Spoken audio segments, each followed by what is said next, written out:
computer beat the best chess player in the world, and he never saw it coming. But what if I told you it wasn't just about chess? This isn't just the story of a board game.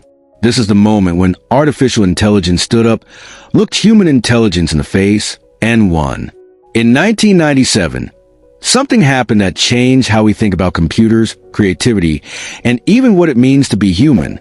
Stick around, because this story is betrayal, mind games, strategy, and the unexpected moment a machine checkmated the king of chess himself. Let's rewind a bit. It's the early 90s. The Cold War's cooling off. The internet's still a baby, and artificial intelligence? It's something you'd only hear about in sci-fi movies. But IBM, the computer company, they had a vision. Build a machine that could beat the world's best chess player. Not just play him, beat him. That machine was called Deep Blue. And the man? Garry Kasparov, the world chess champion, considered by many as the greatest chess player of all time. Kasparov was a beast on the board.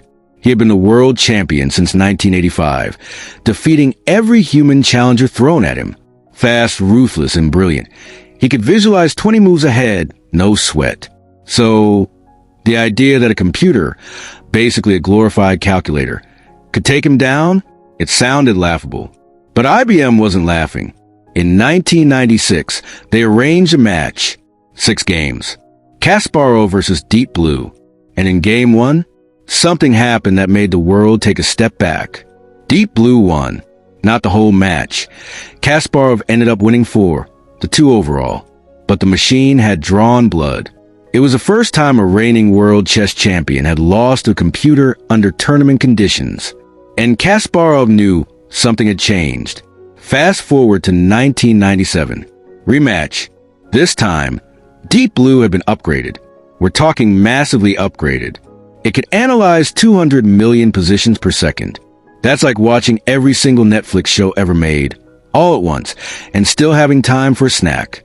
Kasparov? Still human. Still brilliant. But now he was nervous.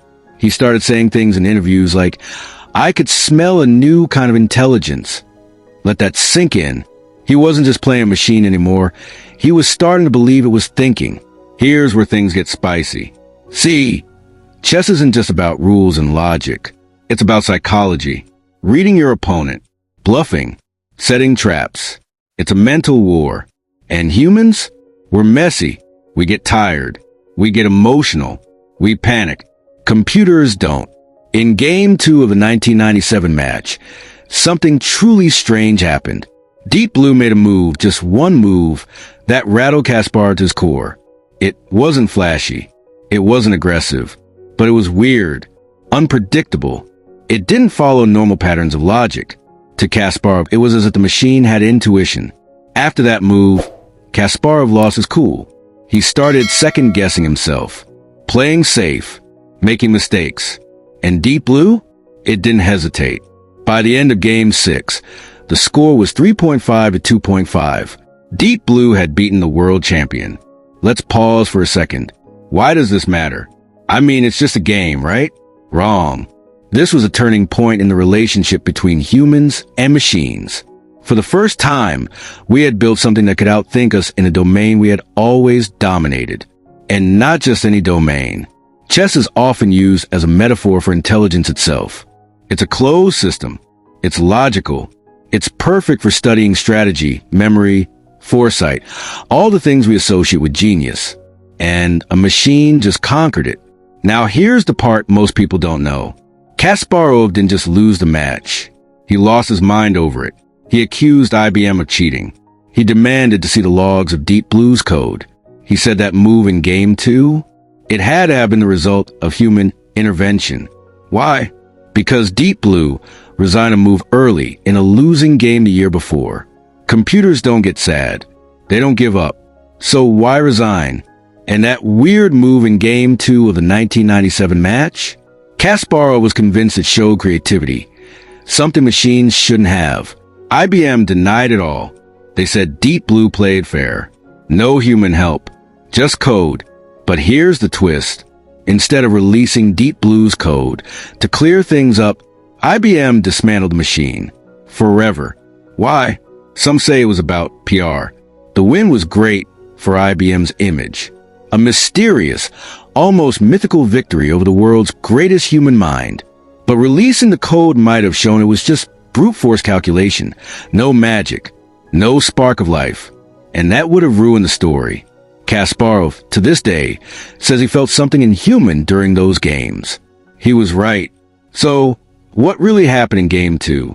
Later analysis revealed that Deep Blue didn't make a genius move. It actually made a mistake. The move that Kasparov thought was brilliant? It was a bug, a glitch in the code. Deep Blue didn't know what to do, so it did something random.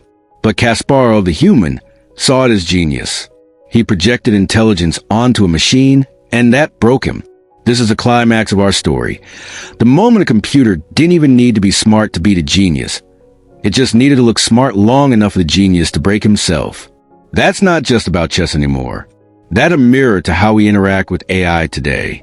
We see AI writing essays, making art, chatting like a human, and we assume it understands.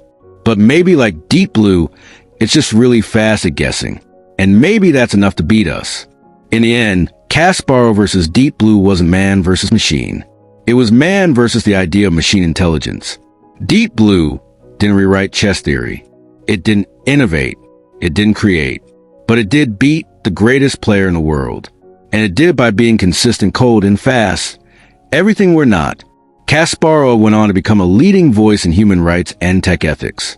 He still plays chess, but now he plays with a deeper understanding of what it means to be human in a world of machines.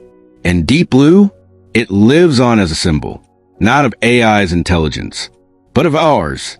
Because sometimes the scariest thing isn't that the machine is smarter than us. It's that we think it is. Now go watch this next video. It'll mess with how you see AI forever.